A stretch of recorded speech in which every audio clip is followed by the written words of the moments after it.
साल 2016 में उत्तर प्रदेश के हापुड़ की नहर में एक लड़की की लाश तैरती हुई पाई गई थी। तारीख थी 17 जुलाई।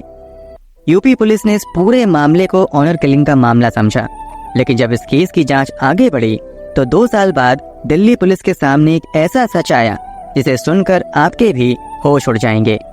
यूपी पुलिस ने जिन लोगों को कातिल ठहराया था उनकी भी उसी दिन हत्या कर दी गई थी जिस दिन उस लड़की का मर्डर हुआ था। वेद प्रकाश फैमिली हत्याकांड के नाम से चर्चित इस केस में बहुत सी चौंकाने वाली बातें सामने आई, जिसके बारे में हम आपको इस वीडियो में आज बताने वाले हैं। तो चलिए जानते हैं कि आखिर पूरा केस क्या था और हत्या करने के पीछे कातिल का क्या मकसद था। लेकिन अगर अभी तक आपने हमारे चैनल को सब्सक्राइब नहीं किया है तो जल्दी से सब्सक्राइब करके बेल आइकन का बटन भी दबा दें ताकि आपको लेटेस्ट अपडेट मिलती रहे। दोस्तों, इस केस में सबसे अहम किरदार 6 लोग हैं। वेद प्रकाश किरोड़ीवाल, उनकी पत्नी साधना, उनकी बेटी नैना, उनका बेटा शुभम, रितेश कटियार और अभिषेक पाल। 17 जुलाई 2016 को यूपी के हापुड़ की कैनाल में कुछ लोगों को एक महिला की लाश तैरती हुई दिखाई देती है, तो लोगों को किसी अनहोनी का एहसास हुआ। देखते ही देखते वहां पर लोगों की काफी भीड़ जमा हो जाती है, क्योंकि सभी हैरान थे कि आखिर इस नहर के अंदर लड़की की लाश कहां से आ गई। इसलिए उस इलाके के रहने वाले लोगों ने फौरन पुलिस को इन्फॉर्म किया। खबर मिलते ही पुलिस घटना स्थल पर तुरंत पहुंच जाती है। फिर पुलिस ने उस नहर में से उस शव को निकलवाया। वहीं पास में ही एक सेंट्रो गाड़ी खड़ी थी, जिससे पुलिस ने ये अंदाजा लगा लिया था कि लाश को उसी कार में लाया गया था। इसलिए पुलिस ने उस कार की छानबीन भी शुरू कर दी, पर कार से उन्हें कोई भी सुराग नहीं मिला। कार के ऊपर जो नंबर था उससे यूपी पुलिस ने पता लगाया कि वो कार दिल्ली के वजीराबाद इलाके में रहने वाले वेद प्रकाश किरोड़ीवाल की है। पर जब यूपी पुलिस नॉर्थ दिल्ली के वजीराबाद में पहुंची तो उस महिला के माता पिता और भाई घर पर नहीं थे। घर पर ताला लगा हुआ था। पुलिस ने आस पड़ोस के लोगों से पूछा तो किसी को भी इस बारे में कोई जानकारी नहीं थी कि पूरा परिवार आखिर कहां गया है। लड़की की पहचान नैना किरोड़ीवाल के तौर पर हुई, जो कि लगभग 21 साल की थी और दिल्ली यूनिवर्सिटी में पढ़ती थी। यूपी पुलिस ने इस केस को इस नजरिए से देखा कि नैना का जरूर किसी लड़के के साथ अफेयर होगा और घर वाले उसके खिलाफ होंगे। इसीलिए समाज में अपनी इज्जत बचाए रखने के लिए लड़की के माँ बाप और भाई ने मिलकर उसकी हत्या कर दी। यूपी पुलिस ने इस मामले की जो भी तफ्तीश की उसमें पुलिस के हाथों ज्यादा कुछ लगा नहीं। पूरा परिवार ही गायब था। इसलिए यूपी पुलिस ने जब इस केस की चार्जशीट कोर्ट में दायर की तो इसे ऑनर किलिंग का मामला बताया और कोर्ट में कहा कि लड़की के घर वाले उसकी हत्या करने के बाद फरार हो गए हैं। पुलिस की रिपोर्ट और सारी बातों को सुनने के बाद कोर्ट ने नैना के सभी फैमिली मेंबर्स को भगोड़ा घोषित कर दिया। ऐसा लग रहा था कि जैसे ये केस पूरी तरीके से ऑनर किलिंग का था और अब खत्म हो गया है। इस केस को बंद कर दिया गया था। दोस्तों, जब यूपी पुलिस ने इस मामले को ऑनर किलिंग का मामला बताकर केस को क्लोज कर दिया तो उस वक्त हत्यारों की खुशी का कोई ठिकाना नहीं था, क्योंकि 4 लोगों को मौत के घाट उतारने के बाद भी वो ऐश भरी जिंदगी जी रहे थे। पर चाहे अपराधी कितना भी शातिर क्यों ना हो, वो कभी ना कभी पकड़ा जाता है। ऐसा ही कुछ इस हत्याकांड में भी हुआ। फिर 2 साल बाद दिल्ली की क्राइम ब्रांच ने नैना की हत्या को लेकर एक ऐसा सनसनीखेज और दिल दहला देने वाला दावा किया जिसने पूरे सिस्टम को हिला कर रख दिया। दिल्ली की क्राइम ब्रांच ने यह दावा किया था कि नैना का परिवार कहीं भागा नहीं है, बल्कि परिवार के 4 सदस्यों का बेरहमी के साथ कत्ल कर दिया गया है। दरअसल दिल्ली क्राइम पुलिस को एक दिन इस केस से जुड़ा हुआ एक ऐसा राज पता चला जिसने इस पूरे मामले को पलट कर ही रख दिया। तफ्तीश के दौरान पुलिस को जो बातें पता चली वो बहुत ही चौंकाने वाली थी। हत्या के 2 साल बाद सिर्फ एक सुराग ने सारी बाजी पलट कर रख दी और उस वजह से ही कातिलों का भांडा फोड़ हो सका। अब आप जरूर ये सोच रहे होंगे कि मर्डर के 2 साल बाद दिल्ली क्राइम पुलिस को आखिर कौन सा राज पता चला जिससे पुलिस कातिल तक पहुंच सकी। दोस्तों, शुरुआत में हमने आपको बताया था कि इस कहानी में 6 किरदार अहम थे। अभिषेक और रितेश के अलावा 2 नाम और सामने आए इस केस में, मनोज वावला और सोनू। मनोज ही वो कड़ी बना जिसकी वजह से इस केस को रीओपन किया गया। हुआ कुछ यूं था, जब पुलिस ने इस केस को बंद कर दिया तो अनजाने में ही मनोज बावला नाम के लड़के ने इस वारदात के बारे में किसी को बताया था। उसने शेखी मारते हुए कहा कि 2 साल पहले उसने 4 लोगों का मर्डर किया था और आज तक क्राइम पुलिस उसे पकड़ नहीं पाई है। ये बात किसी तरह दिल्ली क्राइम पुलिस के कानों तक जा पहुंची और पुलिस ने अपनी तहकीकात फिर से शुरू कर दी। ऐसा लगने लगा था कि अब वेद प्रकाश फैमिली के हत्यारों को क्राइम पुलिस धर दबोचेगी।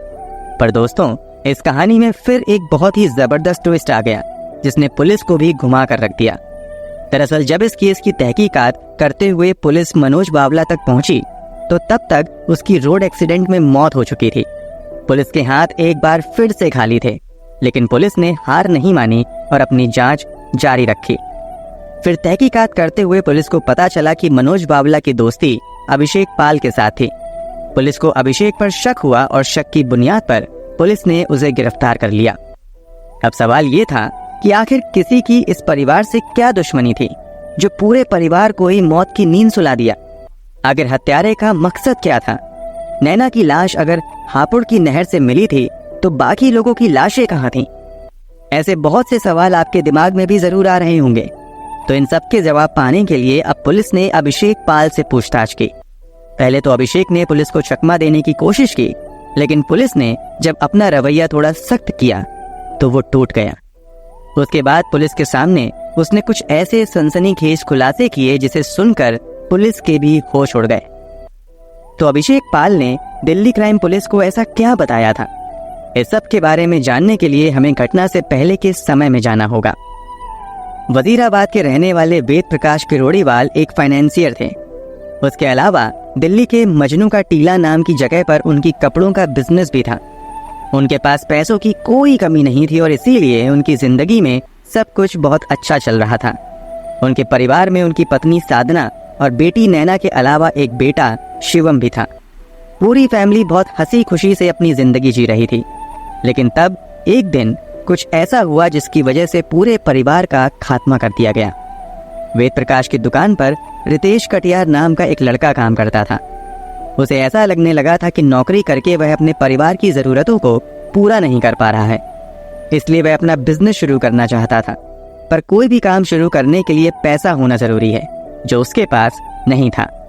उसने इस बारे में वेद प्रकाश से बात की और अपनी मजबूरी बताते हुए कहा कि उसके पास काम की शुरुआत करने के लिए पैसे नहीं हैं। इस पर वेद प्रकाश उसकी मदद करने के लिए तैयार हो गए। इस तरह से रितेश कटियार ने अगस्त 2015 में वेद प्रकाश किरोड़ीवाल से 9 लाख रुपए का लोन ले लिया। जब रितेश ने कर्ज लिया था तो उस वक्त अभिषेक पाल उसका गारंटर बना था।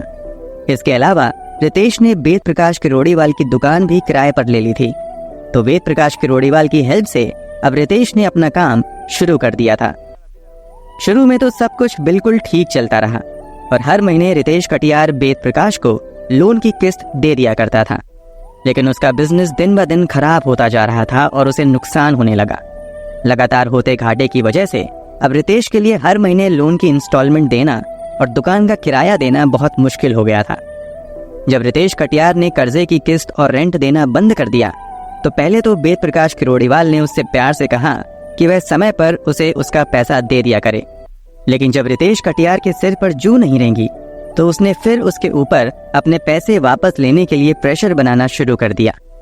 इस बात को लेकर दोनों में आए दिन बहस होने लगी। पैसों की वजह से दोनों के बीच में बहुत ज्यादा कड़वाहट आ गई। लेकिन इस परेशानी का कोई हल नहीं था क्योंकि रितेश कटियार का बिजनेस पूरी तरह से डूब गया था। तो ऐसे में उसके पास वेद प्रकाश को देने के लिए पैसे नहीं थे। रोज रोज की चिक और बहसबाजी से रितेश कटियार बहुत परेशान हो गया था।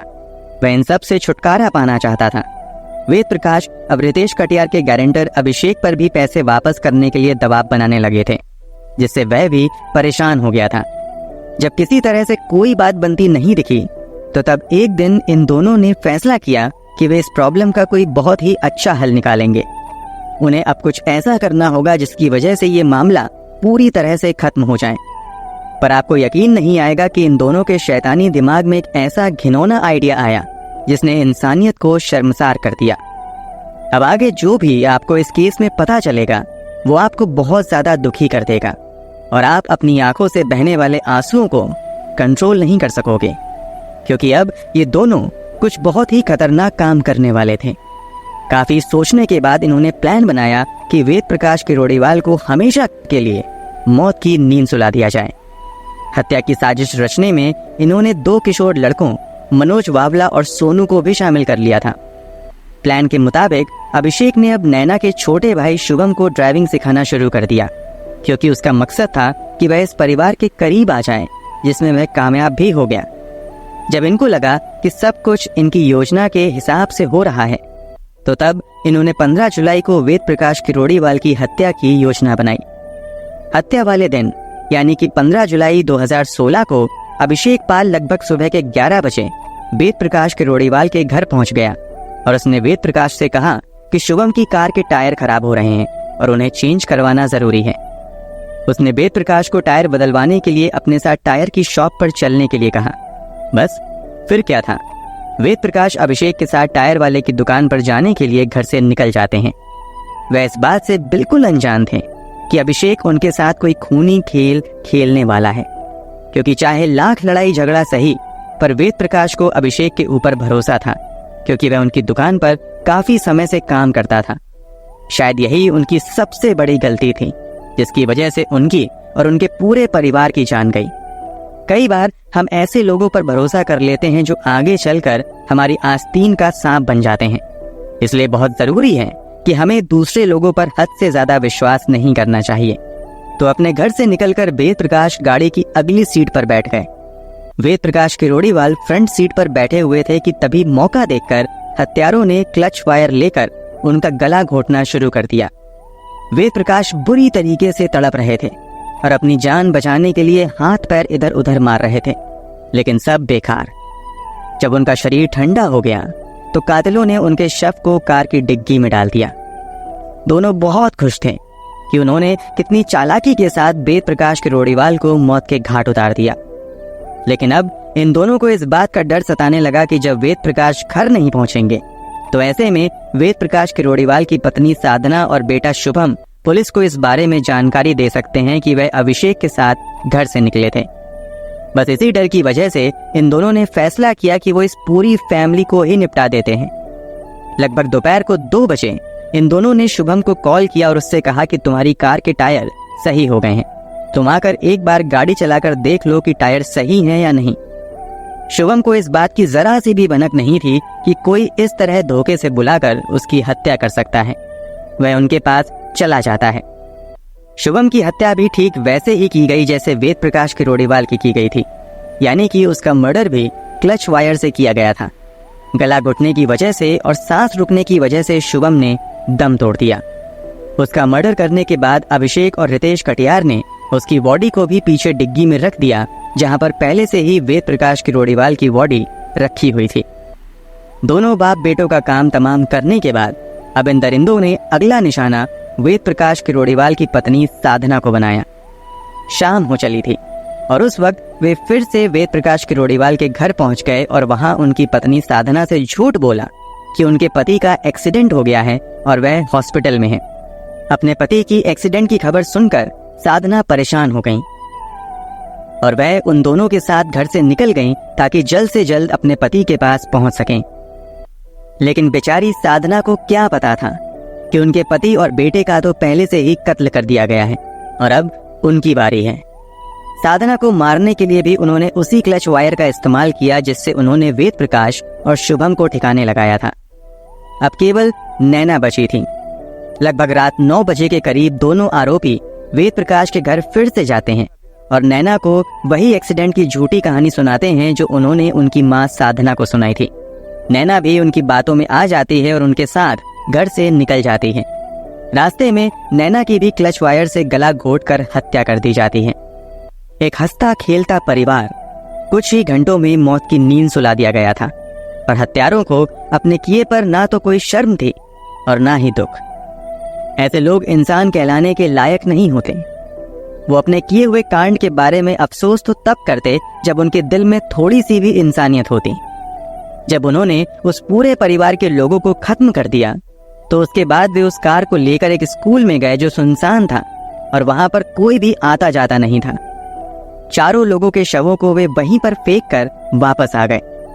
16 जुलाई की रात को ही एक बार फिर से वो चारों उस स्कूल में गए और उन्होंने सभी लाशों को मैट में लपेटा और एक बार फिर से कार की डिग्गी में रख दिया। लेकिन इस बार कार वेद प्रकाश किरोड़ीवाल की थी और ये वही सेंट्रो कार थी जो हापुड़ की नहर के पास मिली थी। वे बहुत चालाकी से अपना काम कर रहे थे ताकि किसी को भी इस हत्याकांड की भनक तक न लगे और इसलिए उन्होंने उन शवों के ऊपर परफ्यूम से भरी हुई पूरी बोतल छिड़क दी ताकि किसी को बदबू ना जा सके। सारा काम करने के बाद हत्यारे सेंट्रो कार को चलाकर यूपी के हापुड़ तक पहुंच गए और वहां पर अपर गंगा कैनाल में चारों लाशों को डाल दिया। अगली सुबह कुछ लोगों ने एक महिला की लाश को नहर में देखा और फिर पुलिस को बुलाया। बाकी 3 लोगों के शवों के बारे में आज तक कुछ पता नहीं चल सका है। इस मर्डर के मेन अक्यूज्ड रितेश कटियार ने डिप्रेशन और गिल्ट में आकर 2017 में कर लिया था। सोनू की भी मौत हो चुकी थी और बाबला भी सड़क दुर्घटना में मारा गया था। जरा किस्मत तो देखिए इन लोगों की।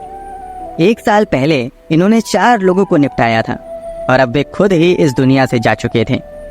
दिल्ली क्राइम पुलिस ने हत्या के मास्टरमाइंड अभिषेक पाल को गिरफ्तार करके अपनी आगे की इन्वेस्टिगेशन शुरू कर दी, जिससे सारा केस खुलकर सामने आ गया। फिलहाल ये मामला कोर्ट में चल रहा है और ऐसी उम्मीद है कि आरोपी को कड़ी से कड़ी सजा मिलेगी। लेकिन अगर यूपी पुलिस साल 2016 में इस मामले को ऑनर किलिंग का केस नहीं मानते तो अभिषेक पाल इतने टाइम तक ऐश की जिंदगी नहीं गुजार सकता था। पर पुलिस के सामने ये केस कुछ इस तरीके से सामने आया कि तहकीकात के दौरान पुलिस को ये ऑनर किलिंग का मामला ही लगा। शायद हत्यारे जरूरत से ज्यादा चालाक थे जिन्होंने षड्यंत्र को बहुत ही शानदार तरीके से रचा था। पर वह कहते हैं ना कि पाप का घड़ा कभी न कभी जरूर भरता है और हर इंसान को अपने कर्मों का फल भुगतना पड़ता है। ठीक ऐसा ही इस केस में भी हुआ। दोस्तों, इस पूरे हत्याकांड के बारे में आपकी क्या राय है? आपको क्या लगता है कि यूपी पुलिस ने आखिर सही से इन्वेस्टिगेशन क्यों नहीं की होगी?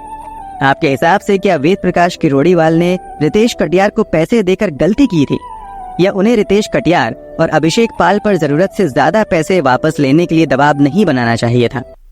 आप इस केस के बारे में जो भी सोचते हैं उसके बारे में हमें कमेंट करके जरूर बताएं। अगर आपको वीडियो अच्छी लगी हो तो वीडियो को लाइक करें और शेयर करें। अपराध की दुनिया से जुड़ी हुई ऐसी क्राइम स्टोरीज के लिए हमारे चैनल को सब्सक्राइब करें और बेल आइकन का बटन दबा दें।